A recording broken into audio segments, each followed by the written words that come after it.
বেঙ্গল সাফারিতে রাস্তা পার করছে royal Bengal tiger, গাড়ির কাছেই রৌদ্রতা পাচ্ছে দি লেপার্ড, সাথে আছে হরিণ, ভাল্লুক, অজগর, আরো কত কি। আজ ছিল সানডে, তো চলে গেছিলাম শিলিগুড়ির বেঙ্গল সাফারিতে। ঢুকেই পেলাম এক বিরাট চিতাবাঘের দর্শন, তারপর এক অদ্ভুত দর্শন ঝর্ণা দেখলাম। জঙ্গল সাফারির আমাদের টিকিট টাইম ছিল 1টার দিকে, তো হাতে কিছুটা সময় থাকায় আমরা সামনের পার্কটাতে একটু ঘুরে নিলাম। এই হলো আমাদের গাড়ি। আর প্রথমে দেখলাম ময়ূর। এবার নর্থ বেঙ্গলে থাকে ময়ূর, খুব একটা এক্সাইটিং কিছু না, বাট 400 টাকা দিয়ে টিকিট কেটেছি যখন, একটু তো এক্সাইটমেন্ট দেখাতে হয়। হ্যাঁ, কিন্তু তারপর মন ভরে অনেক অনেক অনেক হরিণ দেখলাম।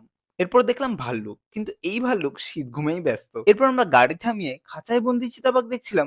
ওমা, লক্ষ্যই করিনি পাশে জঙ্গলেই একটি চিতাবাঘ শুয়েছিল। এরপর finally the king of the jungle, এই রয়্যাল বেঙ্গল টাইগারটি জঙ্গলে হালকা হতে যাচ্ছিল, আর আমরা এসে পুরো ডিস্টার্ব করে দিলাম। তাই দেখো, হতাশ হয়ে ফিরে যাচ্ছে। কিন্তু তারপরেই রাস্তার মোড় ঘুরতেই দেখি একটা রয়্যাল বেঙ্গল টাইগার আমাদের দিকেই দৌড়ে আসছে, কিন্তু আমরা নয়, শিকার জালের ওই পারের ছেলে দুটো। এক ঝটকায় মনে পড়ে গেল ছোটবেলার সেই লাইনটি, হাউ মাউ খাও, মানুষের গন্ধ পাও।